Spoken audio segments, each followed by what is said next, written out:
आपण पाहत आहात सुपरफास्ट 24 तास न्यूज, बातम्यांचा खरा वेग। नाव तुमचं? लिंबाजी रामभाऊ लोखंडे।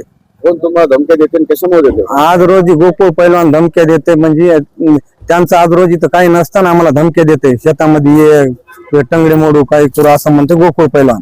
गोकुळ पैलवान तुमचं काय वैर आहे? आमचा गोकुळ पैलवानचा वैर काहीच नाही। इलेक्शनच्या दाव्यामुळे ते काही म्हणाले, हे ना आम्हाला असं सांगितलं, त्या माणसानं असं सांगितलं, ह्याच्यामुळे ते काही बी म्हणत राहिलाय। कारण काय काय हे काय जमीन काय जमिनीचं वांद चालू असताना मग जमिनीच्या वांद्यात ते हस्तक्षेप करायला ना, जमीन आमचीच आहे। आमच्या आईनं काय केलं तर त्या सुमनबाई जगडेला सावकारीमध्ये ठेवली होती जमीन। ती सावकारीमध्ये ठेवलेली असताना ते उत्तम जगडे वारला, पोलीसवाला असल्यामुळे वारला।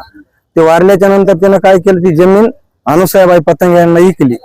मग पतंगेला बी आम्ही ताबा हो दिला नाही, काय ना माझा ताबा आहे आज रोजी। मग आज रोजी इतके दिवस झाला ताबा, 98 पासून ताबा असून हे गोकुळ पैलवान आता काय करते, त्यांच्याकडून 10 लाख घेतले आणि म्हणजे मी ताब्याला यायलो असं असं म्हणायला। त्याचा मास्टर माइंड पांडुरंग तुकाराम लोखंडे हे आज रोजी तिथं पेडगाव रोडला कॅनलवर बसून म्हणला आजच्या आज जायचं, मला ताबा करायचा, हे करायचा ते करायचा। त्याच्यामुळे मला कलेक्टर ऑफिसला येण्याची गरज पडली। काय मागणी आहे तुमची?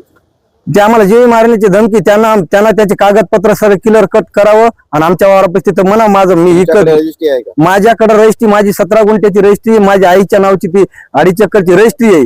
तरी आमचा कोर्टात दावा चालू आहे, सावकारी असल्यामुळे त्यांच्या नावे रजिस्ट्री कागद त्याच्या नावानं आहे ना सध्या, मात्र रजिस्ट्री ना आमचा दावा चालू आहे त्यांच्यावर। संदर्भात या घडलेल्या घटनेसंदर्भात तक्रार वगैरे केली तुम्ही? आमची तक्रार म्हणजे कोर्टात चालू आहे। आज रोजी पोलीस स्टेशनला सांगितलं, कलेक्टर ऑफिसला दिलं, SP साहेबाला देऊन टाकले। काय मागणी आहे? त्यांना आमच्या तिथे येऊ नये, काय नाही, नाहीतर आम्हाला मग जीवाला आमच्या धोका आहे त्यांच्यापासून। यांची पैलवान गँग आहे, जवळजवळ ते म्हणते की मी 10 पैलवान आणि टंगडे मोडीन, हे करीन ते करीन, आणि आमच्या सोबत्याला सांगते की बाबा तुम्ही काय याच्या सोबत जाऊ नका, असं म्हणणं आहे त्यांचं।